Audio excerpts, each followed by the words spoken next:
Messi Messi ভাই Messi আব্বা Messi Messi Messi আমার আব্বা মেসি আমার আব্বা মেসি ভাই মেসি আমার আব্বা মেসি আমার আব্বা আপনার আসল আব্বাকে বেশি ভালোবাসেন নাকি মেসিকে ভালোবাসেন মেসি রে মেসি রে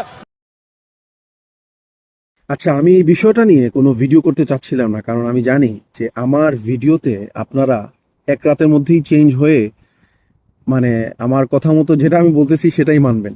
আমি জানি এটা করবেন না, কারণ আপনারা এতটাই উন্মাদনায় মত্ত হয়ে আছেন যে হিতে বিপরীত হতে পারে, আপনারা আমাকে গালাগালি করতে পারেন। তারপরে অনেক চিন্তা করে দেখলাম যে এই বিষয়টা নিয়ে কিছুটা হলেও আমার বলা উচিত, কারণ আমি যেটা ফিল করতেছি, রিয়েলাইজ করতেছি, এটা যদি আমি না বলি তাইলে আমি নিজেকে নিজে ক্ষমা করতে পারবো না।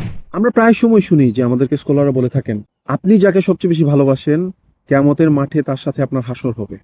এটা কিন্তু স্কলারদের কোনো ওপিনিয়ন না, এটা রাসূলুল্লাহ সাল্লাল্লাহু আলাইহি ওয়াসাল্লামের সহিহ হাদিস।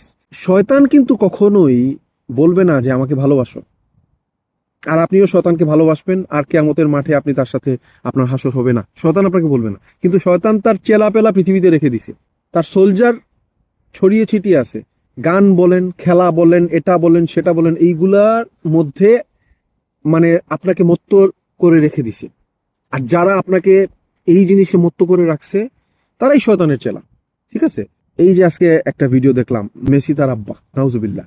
আরেকটা পোস্টে দেখলাম বলতেছে যে মেসির সাথে নাকি সে জাহান্নামে যেতেও রাজি আছে। অনেকে মনে করতে পারেন আমি মনে হয় ব্রাজিলের সাপোর্টার, রোনালদোর সাপোর্টার। না, আমি রোনালদো, মেসি কারোর সাপোর্টার নাই ভাই। এইসব ফালতু কাজ আমি অনেক আগে ছেড়ে দিছি। একসময় আর্জেন্টিনাকে সাপোর্ট করতাম, বাংলাদেশে যখন জাহিল ছিলাম তখন আমি এই ফালতু জিনিসগুলো নিয়ে আমিও ব্যস্ত ছিলাম। বাট আলহামদুলিল্লাহ ক্রিকেট, ফুটবল এগুলো অনেক আগে ছেড়ে দিছি, কারণ আমার জীবনে সময়টা অনেক প্রেশাস। আপনারাও বুঝতেছেন না যে আপনাদের জীবনে সময়টা অনেক প্রেশাস। 90 মিনিট এই যে ফালতু সময়ে নষ্ট করতেছেন, যখন কবরে যাবেন তখন এটা রিয়েলাইজ করবেন যে না, হাই রে, এই 90টা মিনিট আমি নষ্ট করলাম, কোন কাজে নষ্ট করলাম।